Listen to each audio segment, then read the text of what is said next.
Hi there. I want to take a few minutes to talk about CSS-based menus. You can create some nice interactive menus, some great looking menus using only HTML and CSS without any need for JavaScript at all.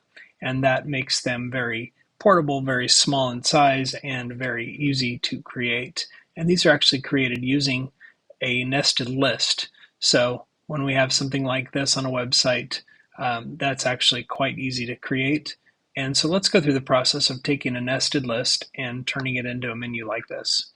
So starting out, I'm going to go over to Live Weave because it allows me to see the effects of my code down here in this panel while I'm making my changes to the code up here and in the CSS panel over here. So this is my HTML code, and then I'm going to be creating the CSS that goes with it here. This could be copied and pasted directly into the style tags inside that document. So the first thing I want to do is create my list.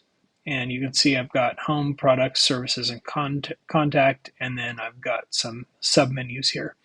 So in my HTML code, the main list is called as a class of menu, and each submenu has its own list called submenu, or using a class called submenu. That's really the only out of the ordinary thing you'd find in the HTML code, but it allows me to refer to those menus and submenus by name. So to start with, I'm going to take this list and make it look like less of a list using some CSS that's designed to just sort of strip the properties of the list. I'm going to set the margin to 0 pixels. I'm going to set padding to 0 pixels. I'm going to set the list style to none, which gets rid of the bullets. And you can see here now the list looks just like a set of links inside an HTML document that's rather plain. So let's start styling this. And I'm going to first get after the menu class. Let's set a background color for that. And I'm just going to be boring, and I'll go with bisque here. And then I'm also going to change the display here to inline block for that. That allows the pieces of this menu, or the menu itself, to stretch and conform to what's inside. And then I'm going to address the menu with the sub items of a list. So each list item inside of the main menu, so you can see at this level here, is going to have these styles applied to it. And those are going to be also a display of inline block. Okay, you can see on the right hand side over here, we've got, this is starting to look more like a horizontal menu, even though it's got the submenus still visible. We're not going to worry about that just yet. Position is going to be relative. That allows us to hide and show pieces in an appropriate location. The width I'm going to set for each one of these is going to be 200 pixels. So width equals 200 pixels. That gives the buttons a nice uniform look. And I'm going to align the text center. So text align center. And we'll come back and maybe add some more things to that later, but that's good for right now. Now I'm going to address the links inside of each of these sub areas. So I would do that by using the menu space li space a selector, which means I'm getting the links inside the list items inside the menu class. So I've got that. I'm going to display those as a block. Display block, because those are going to be like a button. So I'm going to go padding. We're going to go 10 on the top and bottom. And then we're going to go 20 on the sides, just to make sure that that text is nice and spaced out the way we want it. And I'm going to go white for the text. Actually, I'm going to go black since I went with a lighter color here. Let's just go straight black for now. And then I'm going to remove the underline. So text decoration is none on those. Okay, so now we're starting to look like buttons. You can see the submenus are still present. So I'm going to get rid of that pretty soon here. But first I'm going to address the hover element here of these. So I'm going to go dot menu li colon hover, which allows me to address the pseudo class of hover for the menu items or the list items inside the menu class. And let's change the background color. And I think let's go with something a little bit more extreme and go aquamarine here. So now when I hover over these, I'm getting my hover effects, which is a little tacky, but we're just going to go with it because why not? It's for instruction. So now we're going to go from the menu to submenu. So submenu class, we're going to hit display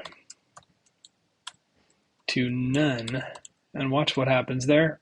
They just disappear. But before we do that, we're going to do a few things. We're going to position them absolute.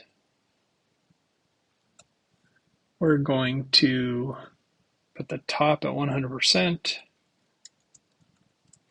That will position them in the right place for us. When they open up, you can see how they have now slid down here below, which is what we want. Left is going to be 0. And we'll change the background color. Let's go with antique white. Huge difference from the original bisque. You can see there, just a slight difference. And then we will put display back to none. Now that we've done all the things we want to, we'll hide it. Okay, so far so good. Now we need to make those little submenus appear every time we're hovering over one of these that has a submenu.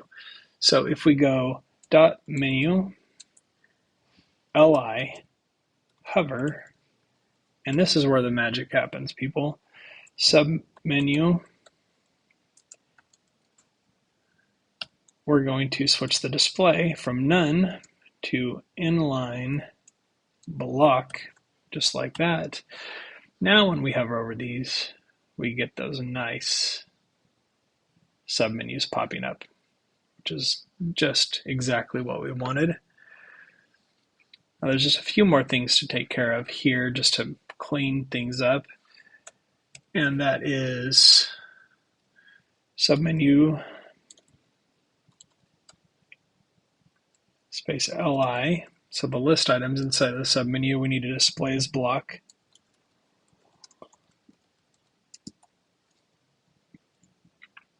And then let's make sure that our links are all set here for those, even though they are inheriting the parent